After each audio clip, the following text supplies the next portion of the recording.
মৃত মানুহক চাৰ্জশ্বিটত নাম নিদিয়ে নহয়। এজন মানুহ যেতিয়া মৃত্যু হয়, মৃতকক চাৰ্জশ্বিটত নাম দিয়া এইটো ক'ত পালে? মৃত ব্যক্তিজন আদালতত আহি হাজিৰ কেনেকৈ হ'ব? আইনৰ নিয়ম, এজন ব্যক্তি যদি মৃত্যু হয় তেতিয়াহ'লে তেওঁক আৰু কোনো চাৰ্জশ্বিটত তেওঁৰ নাম অনা নাযায়।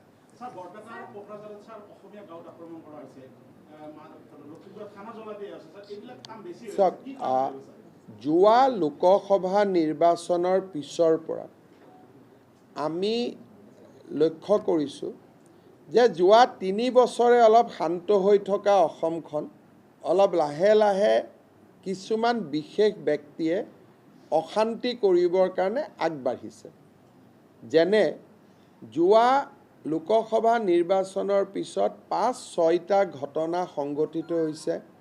মাজবাটত এটা ধৰ্ষণৰ গোচৰ বা ধৰ্ষণৰ ঘটনা হৈছে। ঢেকীয়াজুলিত এটা ধৰ্ষণৰ ঘটনা হৈছে। নিৰ্বাচনৰ মাজত দুধনৈত জনজাতীয় ছোৱালী এগৰাকীৰ ওপৰত একেই ধৰণৰ অত্যাচাৰ কৰা হৈছে। বৰপেটাত এখন গাঁৱত সংঘবদ্ধ আক্ৰমণ চলোৱা হৈছে। কোকৰাঝাৰতো এখন গাঁৱত সংঘবদ্ধ আক্ৰমণ চলোৱা হৈছে। যোৱা 3 বছৰ অসমত এইবিলাক কৰিব কোনেও সাহসো কৰা নাছিল আৰু প্ৰায় এইবিলাক ঘটনা কমি গৈছিল। কিন্তু যোৱা এমাহত উপৰ্যুপৰি এনেকুৱা ঘটনা আৰু এটা পেটাৰ্ণ, কিছুমান বিশেষ লোক, বিশেষ ব্যক্তি, বিশেষ ঘটনা, এই ধৰণৰ ঘটনা আমাৰ মাজত পোহৰত আহিছে। অসম আৰক্ষীক নিৰ্দেশ দিয়া হৈছে যে কঠোৰৰ পৰা কঠোৰতম ব্যৱস্থা হাতত ল'ব লাগে আৰু এই বিষয়টোৱে আমাক চিন্তিত কৰিছে। ইয়াৰ আমি উত্তৰ বিচাৰি উলিয়াম। যোৱা এমাহত বিশেষকৈ লোকসভা নিৰ্বাচনৰ পিছত এটা চক্ৰ অনুপ্ৰাণিত হৈ উঠা দেখা গৈছে।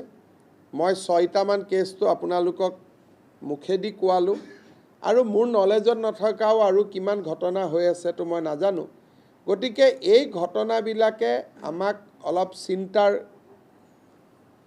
চিন্তিত কৰি তুলিছে।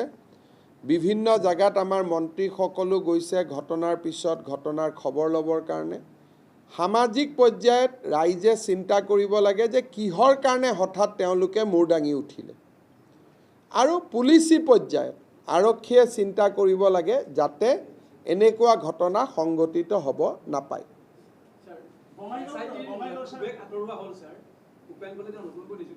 কাক?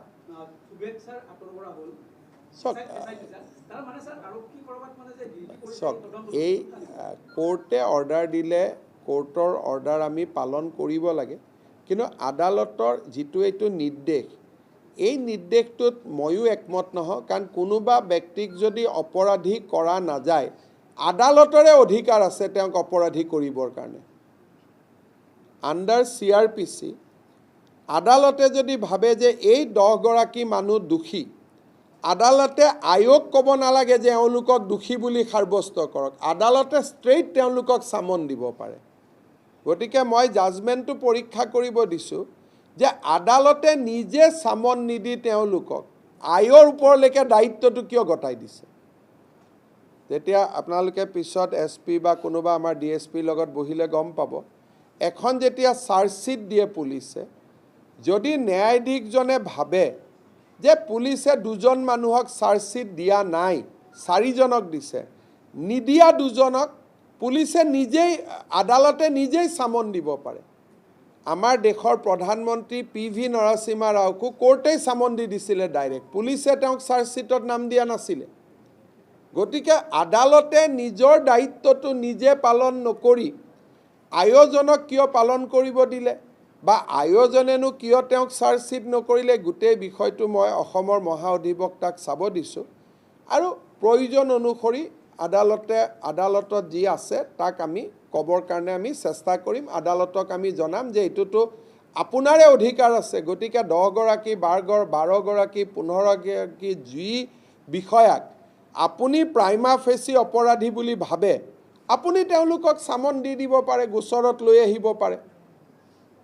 গতিকে এই বিষয়টো কি পৰিপ্ৰেক্ষিতত এই জাজমেণ্টটো হ'ল আমাৰ এজি তেওঁ চাব, তাৰপিছত মোক পৰামৰ্শ দিলে মই সেইমতে ব্যৱস্থা ল'ম। মই নাজানো, পুলিচক সুধিব। এইবিলাক কথাত মই কমেণ্ট দিলে দিগদাৰ হৈ যায়, পিছত মানুহে কয় CM কেনেকৈ গম পালে, CMক কোনে গ'লে। গতিকে পুলিচে তদন্ত কৰি আছে, SP বঙাইগাঁৱে আপোনালোকক জনাই দিব।